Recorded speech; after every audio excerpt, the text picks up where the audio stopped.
Where did I come from? Sir Frederick Hoyle and Chandra Wickramasinghe. Sir Frederick Hoyle is deceased. Chandra Wickramasinghe is still alive at the last I knew. World-class astrophysicist, published that the likelihood that the formation of life from inanimate matter is 1 in a number with 40,000 noughts after it. It is big enough to bury Darwin and the whole theory of evolution. There's no primordial soup, neither on this planet nor any other, and if the beginnings of life were not random, they must therefore have been the product of purposeful design. And if you have design, that requires a designer. And these are world-class astrophysicists who have come to that conclusion. Similar conclusion was reached by Professor Leslie Orgel, a leading evolutionary biochemist. And he wrote that it is extremely improbable that proteins and nucleic acids, both of which are structurally complex, arose spontaneously in the same place at the same time. And if you want some numbers on this, these proteins that require nucleic acids in their construction, these proteins must be for each organism. Now, have I put you to sleep or are you still awake? These proteins are unique in their sequence to each organism, each one. And they're in 100,000, not 100, 100,000 specific configurations. Each one must be precisely where it's supposed to be. Now, the odds that that could happen naturally, by chance, by evolution, according to the technical literature, is one chance in 10 to the 4,478,296 power.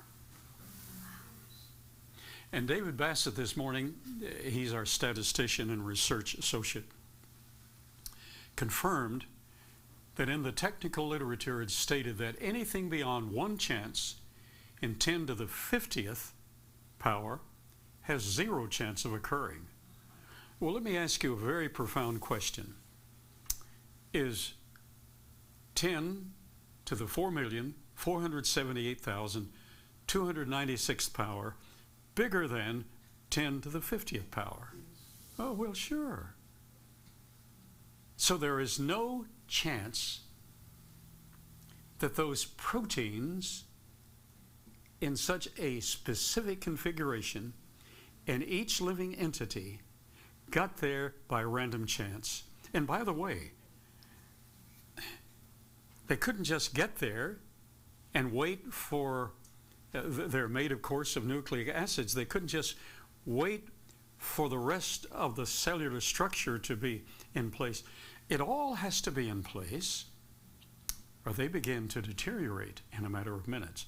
All right, so arose spontaneously in the same place at the same time, very unlikely, yet it also seems impossible to have one without the other. And so at first glance, one might have to conclude that life could never, in fact, have originated by chemical means, natural means. It had to be designed, put in place. Biochemist Michael Behe, who's personal friend to engineer Jim Hoff here, wrote that there are more than 20 different sections in a cell. A single flaw in the cell's labyrinthine protein transport pathway. Now that has to do with those proteins that I talked to you about that have to be in a specific configuration. A single flaw in that configuration is fatal. Unless the entire system were immediately in place, our ancestors would have suffered a similar fate. Attempts at a gradual evolution of the protein transport system are a recipe for extinction. Now, my personal friend who is now home in glory, biochemist Dr. Wayne Gish, Nobel laureate team member, puts the problem into proper perspective. Watch closely. By adding up the energy content of all the chemical bonds in a simple bacterium, the simplest functioning life we know anything about is a bacterium.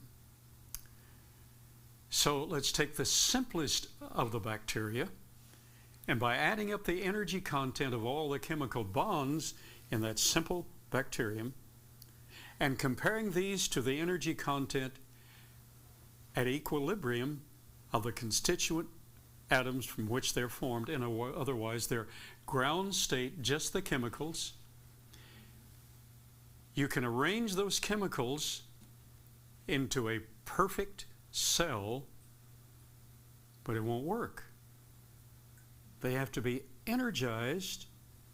The whole system has to be in its energized constituent form rather than simply the atomic equilibrium ground state.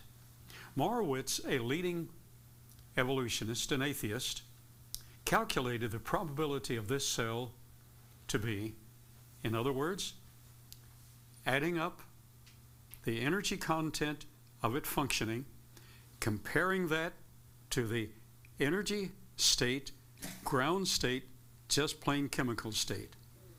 The chance that you could get it functioning in that energy state is one chance out of a number followed by 100 billion zeros.